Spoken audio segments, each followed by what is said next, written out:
Hare Krishna Mataji. Hare Krishna. Yes, Mataji Krishna.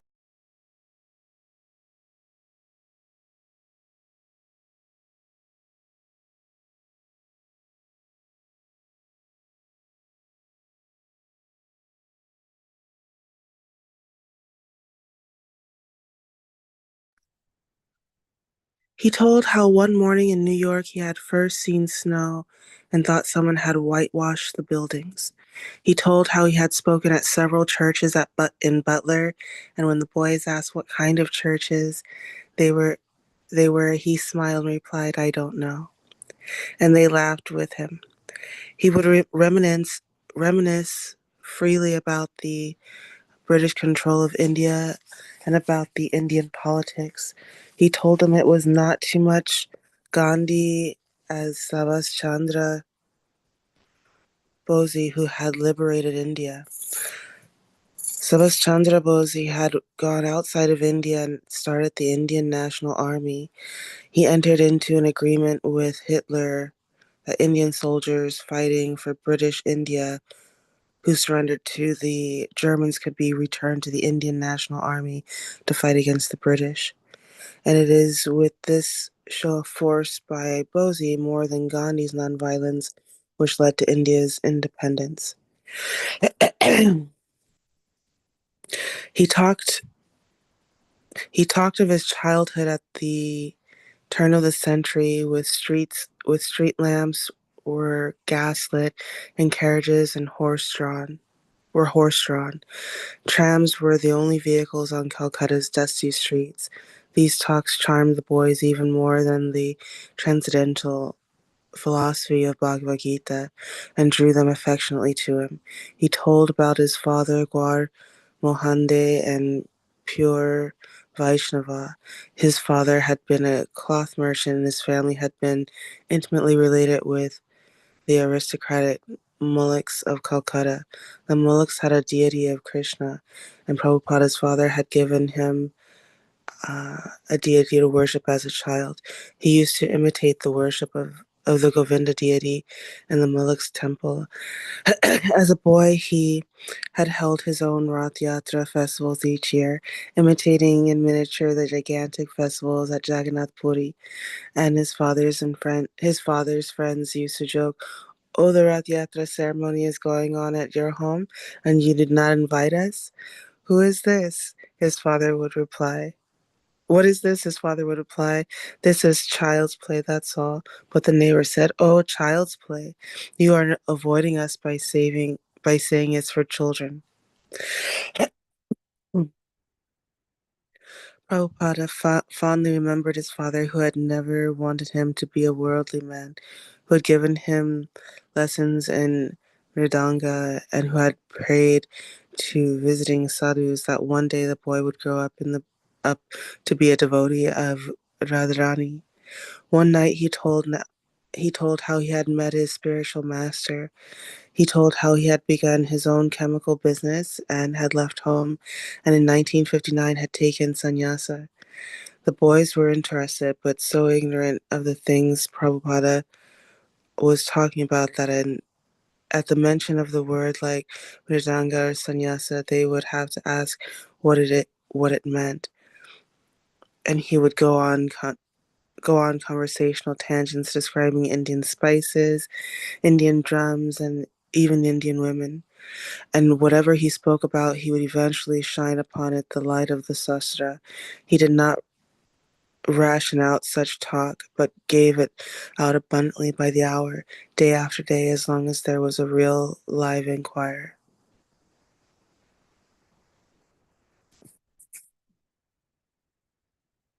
At noon, in the front room, At noon, the front room became a dining hall, and in the evenings, a place of intimate worship. Prabhupada had kept the room with its 12-foot square hardwood parquet floor clean and bare. The solitary coffee table against the wall between the two courtyard windows was the only furniture. Daily at noon, a dozen men were now taking lunch here with him. The meal was cooked by Keith, who spent the whole morning in the kitchen. At First, Keith had cooked only for the Swami. He had mastered the art of cooking dal, rice, and sabji in the Swami's three-tiered boiler, and usually there had been enough for one or two guests as well. But soon more guests had begun to gather, and Prabhupada had told Keith to increase the quantity, abandoning the small three-tiered cooker until he was cooking for a dozen hungry men. The boarders, Raphael and Don, though not so interested in the Swami's talk, would arrive punctually each day for prasadam, usually with a friend or two who had wandered into the storefront. Steve would drop by from his job at the welfare office. The Mott Street group would come, and there were others.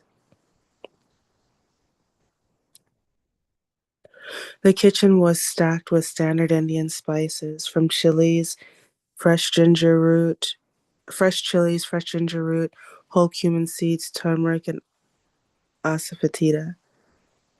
Keith mastered the basic cooking techniques and passed them on to Chuck, who became his assistant. Some of the other boys would stand at the doorway of the narrow kitchen to watch Keith as one thick pancake-like chapati after another blew up like an inflated football over the open flame and then took its place in the steaming sat, while the fine basmati rice boiled to a moist, fluffy white finish and the sabji simmered. The noon cooking would climax with the chants. Keith prepared the chants exactly as Swamiji had shown him. Over the flame, he set a small metal cup, half filled with clarified butter, and then put in cumin seeds.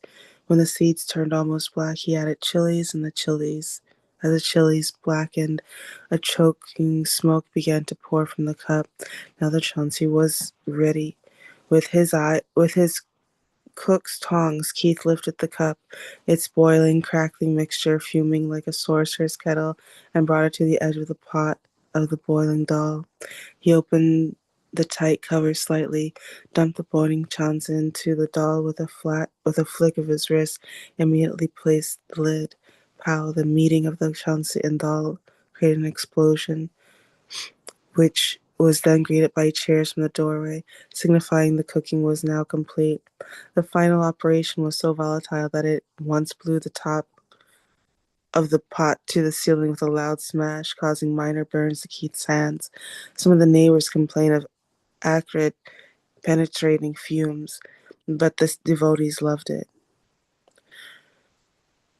When lunch was ready, Swamiji would wash his hands and mouth in the bathroom and come out into the front room, his soft pink-bottomed feet always bare, his saffron dhoti reaching down to his ankles.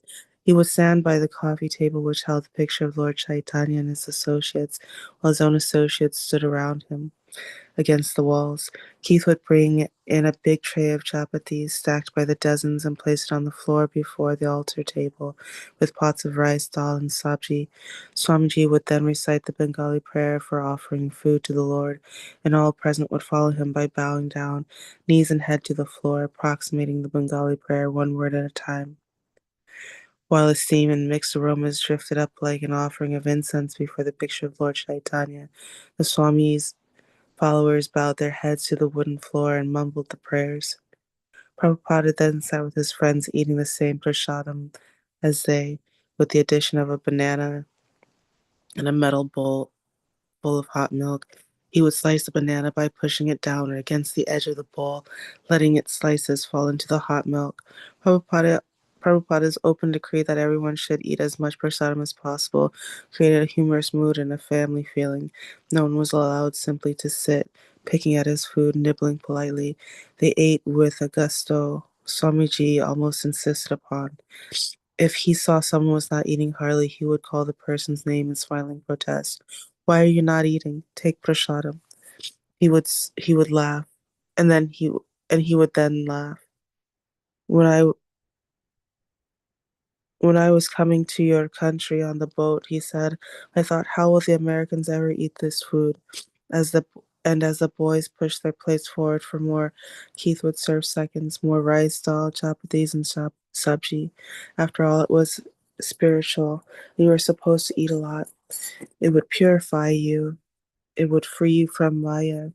Besides, it was good, delicious, spicy.